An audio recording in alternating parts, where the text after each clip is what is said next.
Welcome to the Heart Rate Variability Podcast. Each week we talk about heart rate variability and how it can be used to improve your overall health and wellness. Please consider the information in this podcast for your informational use and not medical advice. Please see your medical provider to apply any of the strategies outlined in this episode. Heart Rate Variability Podcast is a production of Optimal LLC and Optimal HRV. Check us out at optimalhrv.com. Please enjoy the show. Welcome, friends, to the Heart Rate Variability Podcast. I am Matt Bennett, here to just do a quick introduction of Chapter 1 of the Heartbeat of Business. If you're new to the podcast, you have hit us right at the beginning of a series we're doing. You want to go back a couple episodes just so you're not lost as we are going through and looking at this book. We're going to follow up this week with a podcast with Ina and Dave, the co-authors of the Heartbeat of Business, really taking a deeper dive into this. Just introduce Chapter 1 of the book, which you will hear right after I shut up here in a second. We really look behind the science of heart rate variability, especially how it connects to medical health, how it connects to cognitive, social health. You'll see a theme throughout the book start to emerge of that cognitive, social, emotional health that's so important at work. Obviously, we can throw in medical health because if you're sick, you're not going to bring your best self to your work as an individual. Obviously, as a leader, as a manager, somebody sick all the time that's not there is not going to be able to really contribute what they need to the team as well. So we will take a look at the science. If you're familiar with heart rate variability, I really encourage you keep with us here. It's a fairly quick chapter. We tried to not get totally lost in the science, but I always find it a good review, and working with Dave and Ina on this chapter really pushed me as well. So please enjoy the first chapter. Again, we will come back next week with Ina and Dave and process this and talk about it. So enjoy. Chapter 1: HRV and what it is measuring. The word heart gets thrown around a lot in the business world. We use heart to describe a resilient person going above and beyond for the company. A team might refer to a critical member as their heart and soul. The marketing department will use heart language or symbols to convince potential customers of their commitment to the environment, people's well-being, or other social efforts. Since human beings first started writing, they positioned the heart as the seat of wisdom, strength, compassion, and love. The development of modern neuroscience shifted this focus as it sought to explain emotions and intelligence by studying complex chemical changes in the brain. The heart got relegated to a supportive role, supplying the brain with blood so it can do its magic. Research and technology now challenge the view of the heart as just a pump. It turns out that our ancestors' focus on the heart as the seat for human connection, emotion, and wisdom was not misplaced. There is, in fact, much more to a heartbeat than just a reassurance that the body is receiving the blood it needs to stay alive. As people learn to listen to the heart's messages, they find fascinating information on the heart and resiliency of minds and bodies, the wellness and productivity of their workforce, and the effectiveness of business practices. Why is variation healthy? The mathematical definition of HRV is the measurement of the differences in time between successive heartbeats over a set period. Many people believe that the heart beats consistently, like a musician's metronome helping to keep a steady beat. However, hundreds of years ago, people discovered slight variations in the rhythms of heartbeats, giving us the term heart rate variability. Heart rate measures the average number of heartbeats per minute. While a low resting heart rate is usually a measure of positive health, a higher degree of variability between beats over time demonstrates a higher level of cognitive, medical, mental, and social health and wellness. Simple math indicates that fewer heartbeats per minute provide a greater opportunity for the variation to occur. In most situations, a lower resting heart rate will correlate with a higher HRV. Initially, it might seem counterintuitive that variation or inconsistencies in human physiology correlate with health and wellness. In an age of machines and technology, people usually connect quality and performance with consistency and predictability. When a car, computer, or airplane operates in unpredictable ways, it results in anything from frustration to loss of life. In contrast, biology and psychology need the flexibility to adapt to changes in the environment and within the body. Heart rate variation is an indicator of that flexibility. No one exists in a vacuum. People's environments change throughout the day, challenging them to adjust to stress, social situations, intellectual challenges, and physical activities to survive and thrive. Similarly, biological systems adapt to digest food, fight viruses, and sleep. Physical, psychological, relational, and intellectual success depend on our ability to respond to changing demands and tasks throughout the day. Stress, homeostasis, and HRV. The greater capacity people have for flexibility, the better they maintain homeostasis. Homeostasis is the body's ability to adjust, matching internal states to the demands of the environment. Primarily an unconscious activity, the ability to maintain homeostasis provides the physical energy, emotional regulation, and cognitive ability to succeed at work and in life. HRV measures a person's ability to maintain homeostasis as external or internal demands change. Stress results from disruptions of homeostasis, requiring a physical, emotional, or cognitive response. This response creates a new internal state to match the demands of the environment and reestablishes homeostasis. People too often view stress as inherently harmful. Much of the stress experienced throughout a typical day is favorable, something termed eustress. While eustress also challenges homeostasis, people perceive eustress as a motivator and believe their response will lead to positive results. Eustress gets people out of bed in the morning, brings their best self to work, leads them to listen to an audiobook about HRV, and calls for them to be the best parents for their children. Eustress plays a central role in engaging people and getting the outcomes needed for a business to thrive.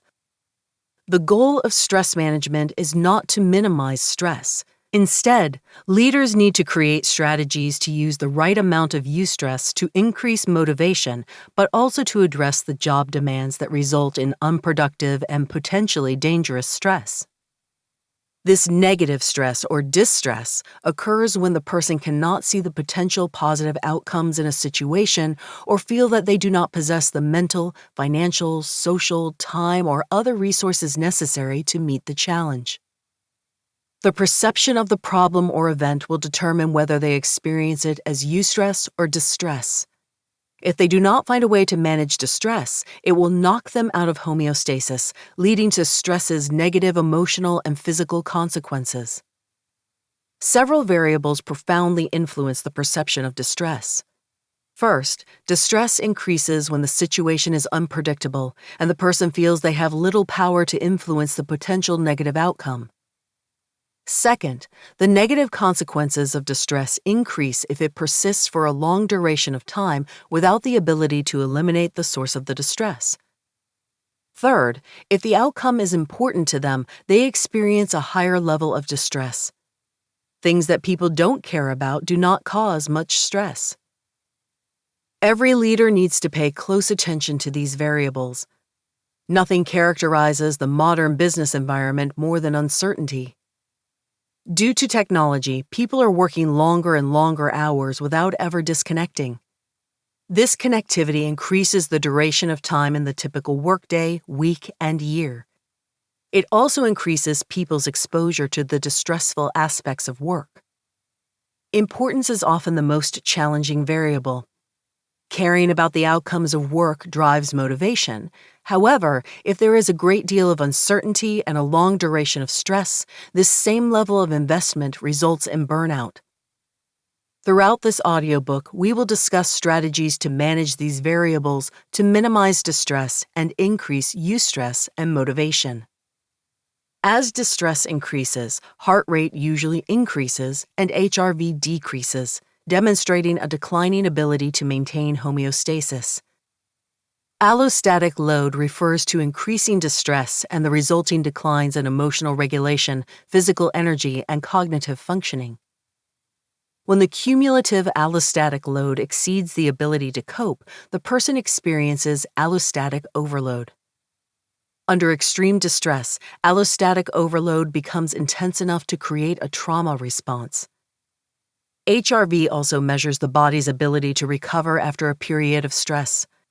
Whether it is the stress put on the body from a hard workout, an argument with a loved one, or a tough day at work, HRV will show whether the stress continues to affect the body negatively or if it is bouncing back.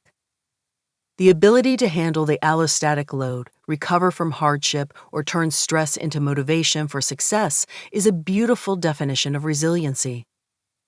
HRV provides a scientifically validated measure of resilience in the face of work and life challenges.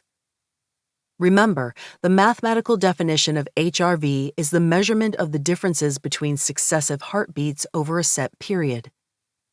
The tens of thousands of articles and books on HRV allow us to translate this science into a working definition. Throughout this audiobook, our definition of HRV is the person's ability to handle or recover from stress. While this might sound very basic, there is a surprising amount of research on using this biometric to measure cognitive, medical, mental, and social health and wellness.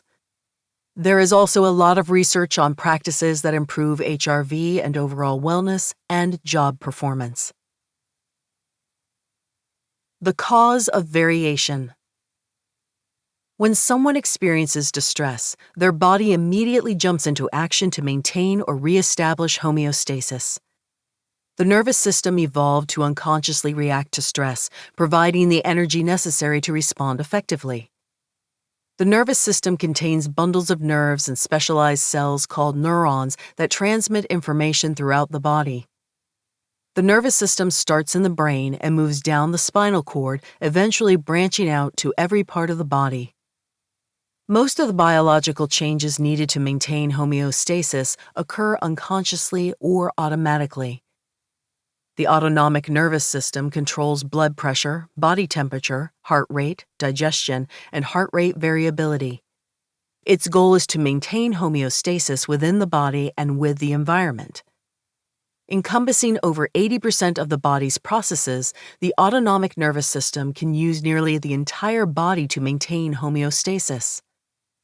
The unconscious nature of the autonomic nervous system keeps the lungs breathing, heart beating, and body temperature regulated without any conscious effort. While the system's automatic and unconscious nature keeps people alive, it can also react to distress before they can thoroughly consider the consequences of the resulting behaviors. The autonomic nervous system sacrifices contemplation for immediate action, especially when people feel threatened or experience allostatic overload. One way the autonomic nervous system maintains homeostasis is through the cardiovascular system, in which the heart plays a central role. If the environment demands an active response, the autonomic nervous system increases the heart rate, providing the body with the blood and oxygen it needs to respond. Once the stress subsides, the autonomic nervous system slows the heart rate back to normal and allows the person to recover. Building on the working definition above, HRV measures the person's autonomic nervous system's ability to handle or recover from stress. Variation in heart rate manifests in the interaction of two parts of the autonomic nervous system, the sympathetic and parasympathetic nervous systems. These two parts work together to promote survival and manage stress. Please see Figure 1 in the handout for a visual representation of the autonomic nervous system. Primarily located in the mid-spine region, the sympathetic nervous system mobilizes for action by providing energy through increased breathing and heart rate, as well as secreting hormones like adrenaline. When allostatic load is at a manageable level, the sympathetic nervous system provides the energy needed to succeed throughout the day. During highly stressful events, the sympathetic nervous system takes over, allowing the person to escape the danger quickly, known as the flight response, or to attack the source of stress, known as the fight response. These intense reactions provide a short-term energy burst by shifting energy typically used for mental processes and digestion to maximize the ability to escape or fight a stressor. The parasympathetic nervous system conserves energy and decreases heart rate. This audiobook will focus on the 10th cranial nerve, or vagus nerve, central to the parasympathetic nervous system. Vagus comes from the Greek for wandering or vagabond. The vagus nerve winds its way from the neck to the face, through the upper chest and heart, and down to the gut. Central to the parasympathetic nervous system, the vagus nerve helps regulate heart rate, blood pressure, body temperature, digestion, immunity, respiration, and reproduction. Cranial nerves start in the brainstem, located at the very bottom of the brain. The vagus nerve has two branches arising from separate brainstem nuclei. The ventral vagus winds its way through the upper part of the body, specifically near the heart, lungs, throat, middle ear, and face. The ventral vagus is highly active when someone feels safe and in homeostasis. It promotes emotional regulation, calm, and the ability to engage with other people socially. Under extreme stress, especially when the options of flight or fight are not available, the dorsal branch of the vagus nerve, or the dorsal vagus, takes over. Located primarily in the gut, the dorsal vagus starts to put the body in a low-energy state, referred to as the freeze or shutdown response. During this response, heart rate, breathing, and mental processing all slow dramatically. The fight, flight, and freeze responses are extreme autonomic nervous system reactions to distress. The sympathetic nervous system and the vagus nerve are also active when someone is in homeostasis. The sympathetic vagus dance, often termed vagal tone, creates the variation in heart rate measured by HRV.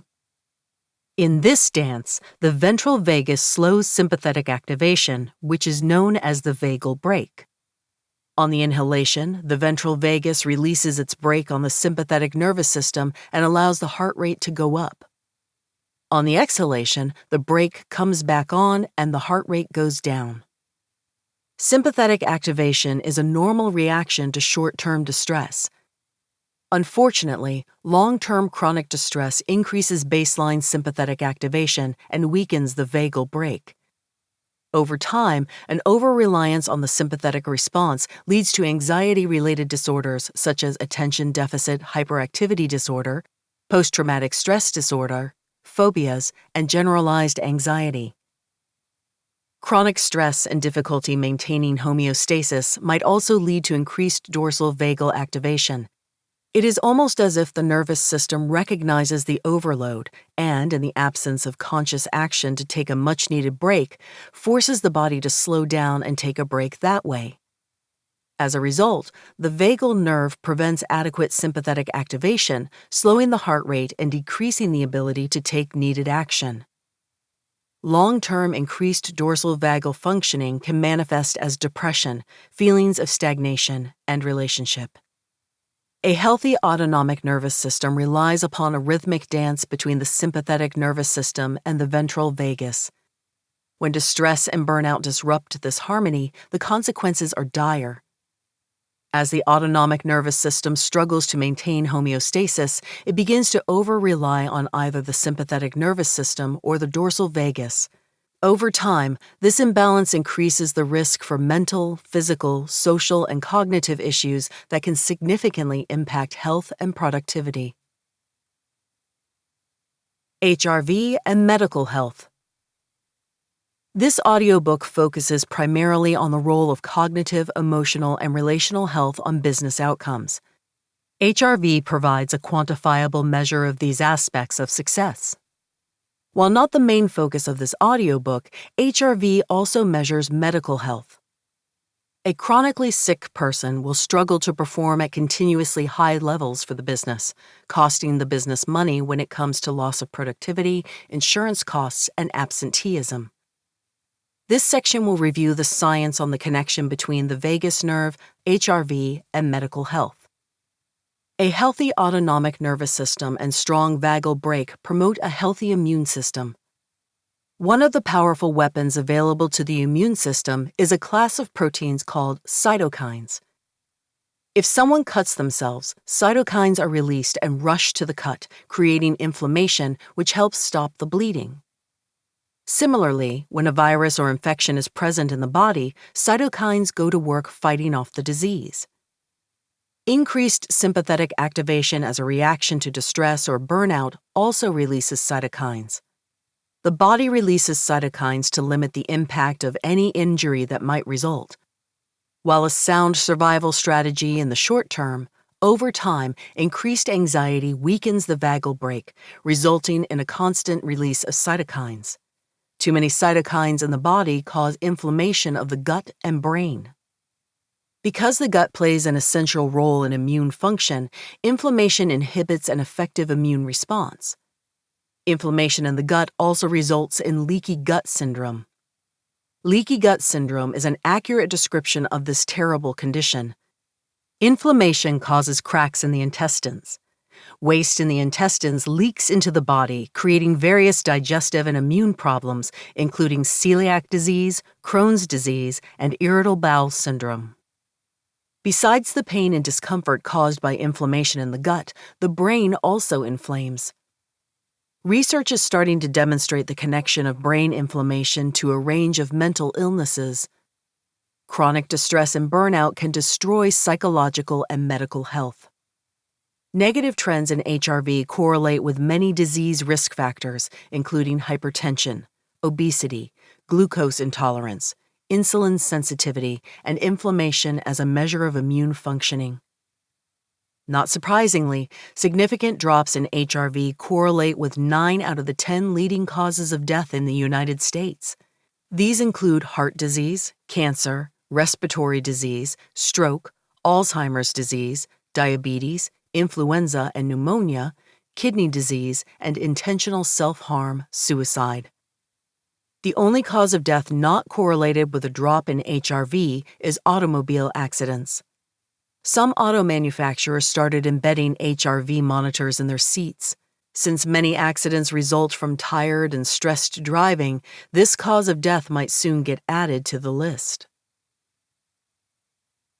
The brain, HRV, and the autonomic nervous system. The brain physically and developmentally sits on top of the nervous system. While algorithms translate EKG information into a simple HRV score, this score reflects the cognitive capacity and emotional regulation of a complex brain. It is essential to understand how the brain and nervous system process information and distress and maintain homeostasis to better understand the information contained within an HRV score.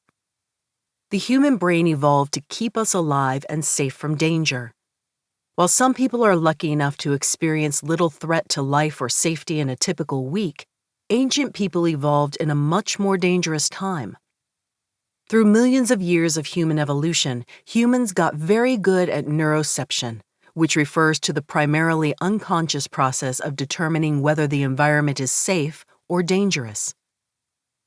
Neuroception incorporates the tremendous amounts of environmental information that the senses send to the brain. Around 80% of the nerve fibers connecting the brain to the rest of the body are afferent. Afferent nerves send information from the body to the brain, while efferent nerves send information from the brain to the rest of the body.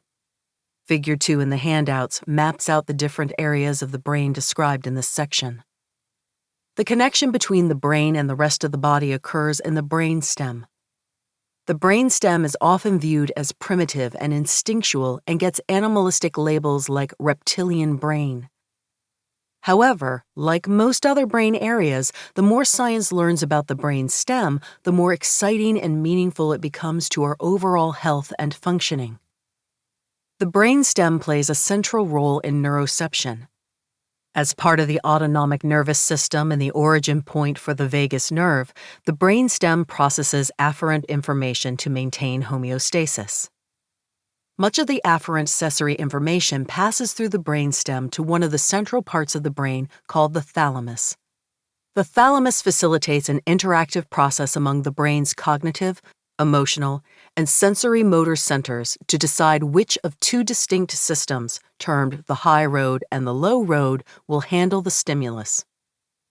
If the neuroception determines that the stimulus is not a threat and the environment is safe, the thalamus directs the information to the prefrontal cortex. The prefrontal cortex is part of the larger cortex, which is the wrinkled outer layer of the brain. It hosts a considerable number of essential functions and features. We will use the term high road to describe a stimulus processed by the cortex and prefrontal cortex, since they physically sit higher in the brain and manage more complex or higher functions. The cortex provides meaning to stimuli by processing them through the lens of past experiences and related memories. If you have learned anything about the brain, your cortex is doing this right now. The information you are reading is being sent through your cortex and interpreted through the lens of your existing knowledge on the subject. Toward the front of the head lies the prefrontal cortex, which is primarily responsible for making humans great thinkers and planners. The prefrontal cortex is central to executive functioning, meaning it plays a significant role in managing reasoning, flexible problem solving, planning, memory, and aspects of emotional regulation. The prefrontal cortex and vagal nerve operate as partners. Typically, increased prefrontal cortex activation responds to vagus nerve activation and a robust vagal brake.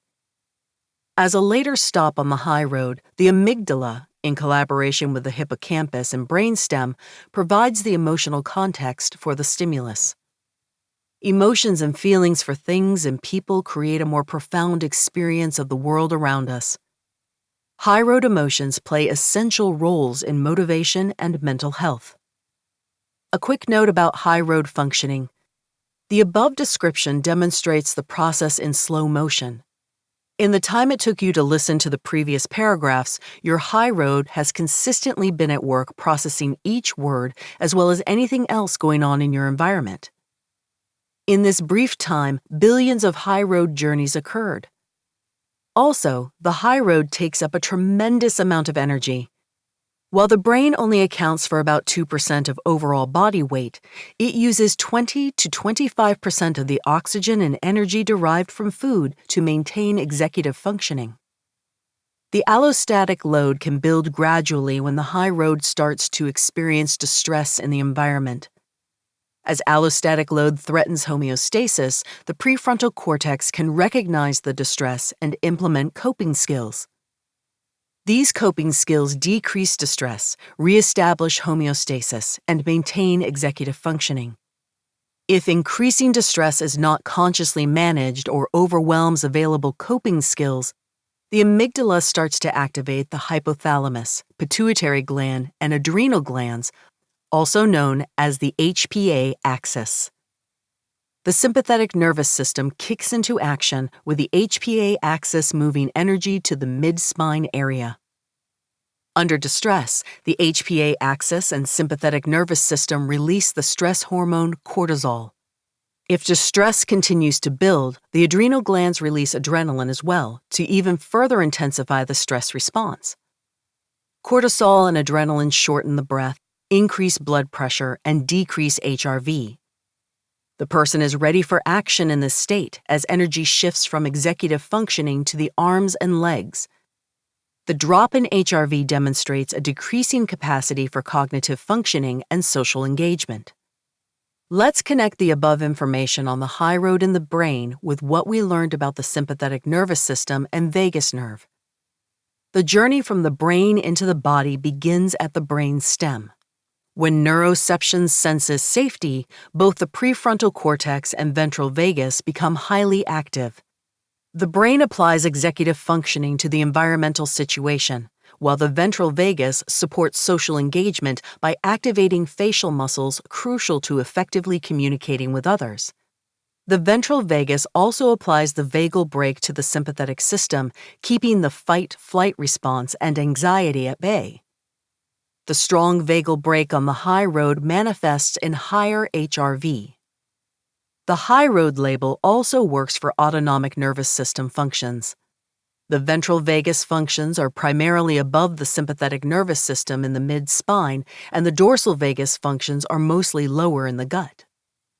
As the allostatic load builds, the vagal brake weakens and activation moves from the prefrontal cortex and ventral vagus to the mid-spine. The HPA axis and sympathetic activation prepare the person for a flight then fight response.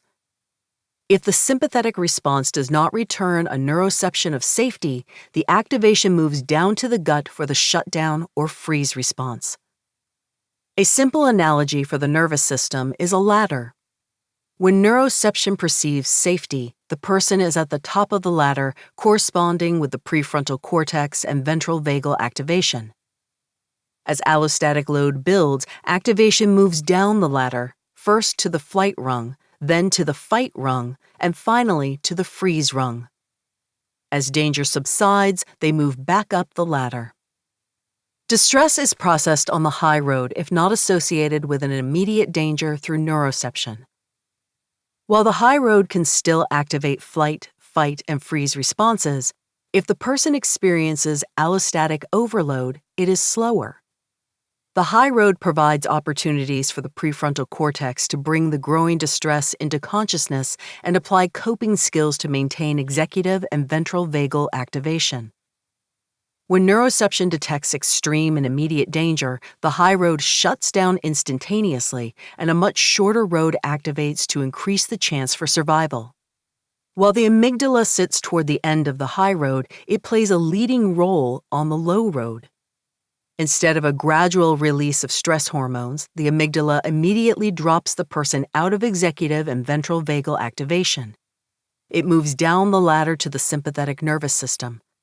The sympathetic nervous system floods the body with cortisol and adrenaline, activating the flight and, if needed, fight response.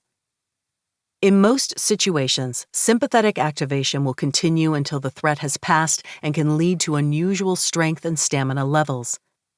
Sympathetic reactions lack executive functioning, as systems such as the prefrontal cortex cease to receive energy, thus maximizing the energy sent to the muscles and senses. If the flight or fight responses fail, the last option is to shut down. The dorsal vagus slows breathing and heart rate, and HRV decreases. During an intense shutdown or freeze response, the person can disassociate or lose connection to reality. This response limits the amount of physical or psychological pain felt during traumatic events, but makes recalling or making sense of the experience afterward tricky or impossible. The third survival response, shutting down, might become the default response of people who feel trapped and struggle to escape the danger. They have little physical, social, or economic opportunity or power to flee or fight back in these situations. The only way they endure is by shutting down, and in extreme cases, disassociating from the situation to survive physically and psychologically. Let's examine one last part of the brain that is essential in both high and low roads. On the low road, the hippocampus takes on a calming role. Once neuroception senses that the threat no longer exists, the hippocampus helps quiet the amygdala, allowing the high road to reactivate and cognitive and social functioning return. A well-functioning hippocampus makes it possible to have a brief low short road response, including fear or anger, but it does not allow these emotions to continue well into the future. As part of the high road, the hippocampus works with the amygdala to provide an emotional context to the stimulus. Also, the hippocampus plays a significant role in creating new memories. The nervous system and the mind it supports are complex. HRV measures all this complexity and summarizes it in a simple score. High HRV means people are doing a good job handling stress and are ready to bring their best emotional and cognitive selves to work. A low score means they are performing suboptimally within relationships and on intellectual challenges. Window of tolerance. The science of the brain and autonomic nervous system helps people grasp what HRV measures. The complexity of these systems sometimes makes it challenging to translate the science into everyday practical conversations about wellness and burnout. The cup analogy is another way to view the interaction between the high road and the low road and introduces the concept of the window of tolerance. When people are on the high road in their brain and autonomic nervous system, they effectively manage their allostatic load. They are said to be inside their window of tolerance. They will exhibit behaviors related to the executive functions of the prefrontal cortex and the social engagement and emotional regulation of the ventral vagus. To simplify the complexity of neuroscience and bring the window of tolerance to life, we developed a simple cup analogy to help people understand how distress affects thoughts, feelings, and behaviors. The cup analogy has two parts. The first is the size of the cup. The bigger the size of the cup, the more resilient someone is to the effects of distress, and the more stress it takes to go into allostatic overload.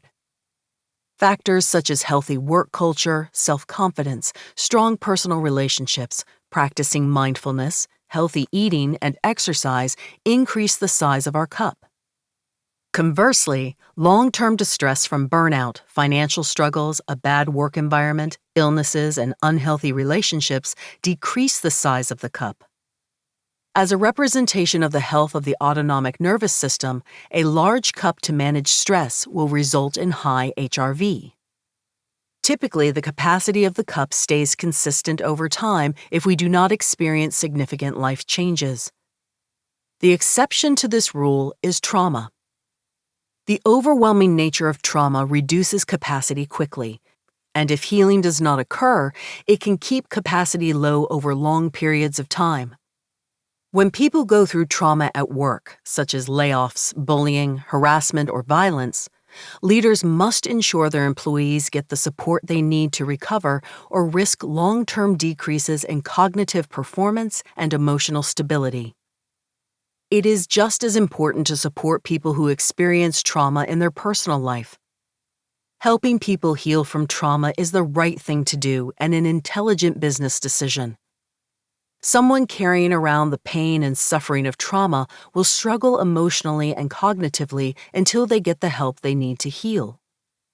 A business's investments in employee assistance programs that provide mental health services to help people address trauma, burnout, and other struggles are an investment in the resiliency and performance of their people. The good news is that if trauma heals, it results in increased self-confidence, resiliency, cognitive capacity, relational health, and higher HRV. The size of the cup represents traits associated with resiliency and robustness. Resiliency is a person's ability to recover from hardship. Robustness speaks to their ability to bring the energy they need to succeed in life. HRV scores measure the ability to recover from distress and the available energy for the day's challenges and activities. HRV helps translate cup size to an objective measure. Comparing a person's 30-day HRV average to population norms provides insight into their resiliency based on others in their demographics.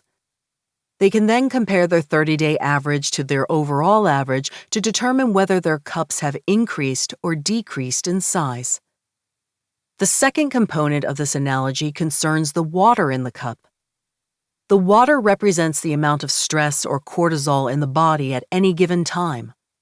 As a measure of the effects of distress and allostatic load, HRV helps bring this analogy to life.